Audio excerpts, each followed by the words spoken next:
kui ma tegin seda tööd, siis ma tahtsin teha midagi, mis räägiks demokraatiast.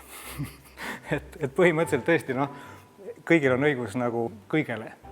Et ei ole niimoodi, et mingi inimgrupp on nagu suuremate õigustega või elab avaramas ruumis ja mingi inimgrupp elab kitsamas ruumis. Et põhimõtteliselt me oleme kõik nagu loomad ühes loomaaias ja üks ei ole parem või halvem kui teine, et meil on kõigil õigus olla täpselt niisuguses olukorras, nagu me tahame ja saame.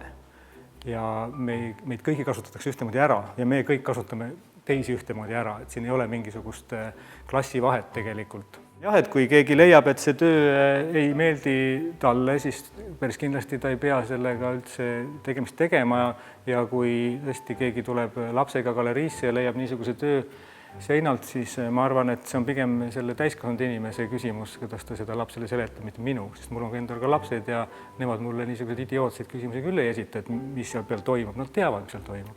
Nad on käinud internetis, nad on YouTube'is käinud, nad on näinud, mis toimub, nad teavad, et nad siia ilma tulevad, eks ju.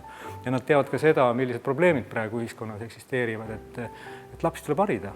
Mina jah, juba oma 52 eluaastaga ja pea 30 aastaga aktiivselt kunstnikuna, siis minu ülesanne on pigem püsida jätkuvalt nagu ergas ja terav ja ma pean tõesti tunnistama, et ainult Eestis elades sa seda ei suuda teha, sest see on samamoodi nagu sa elad kogu aeg ühes toas ja väljas ei käi, et sa lihtsalt kaotad perspektiivi ja kaotad nagu dimensioonid ära, et sa pead vahepeal nii-öelda, ma olen ise väiksest kohast pärit, ma pean vahepeal linnas käima, et hambaarsti juures käia ja nii ja naa, et sa pead nagu vaatama, mida teised inimesed ka teevad.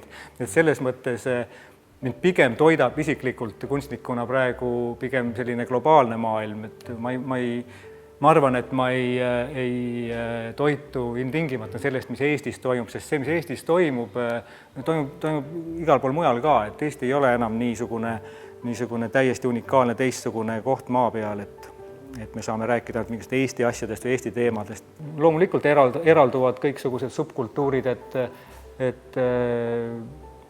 asi on iseenesest väga mulle õudselt meeldib see aeg, mis praegu on, et käisime paar aastat tagasi, olime lastega Ameerikas ja seal nad nägid esimest korda, koolis olid kolm tualetti, ust olid kõrvuti, et olid poiste ja tüdrukute ja siis nagu mõlemi või siis nii-öelda siuke gender neutral, eks ju.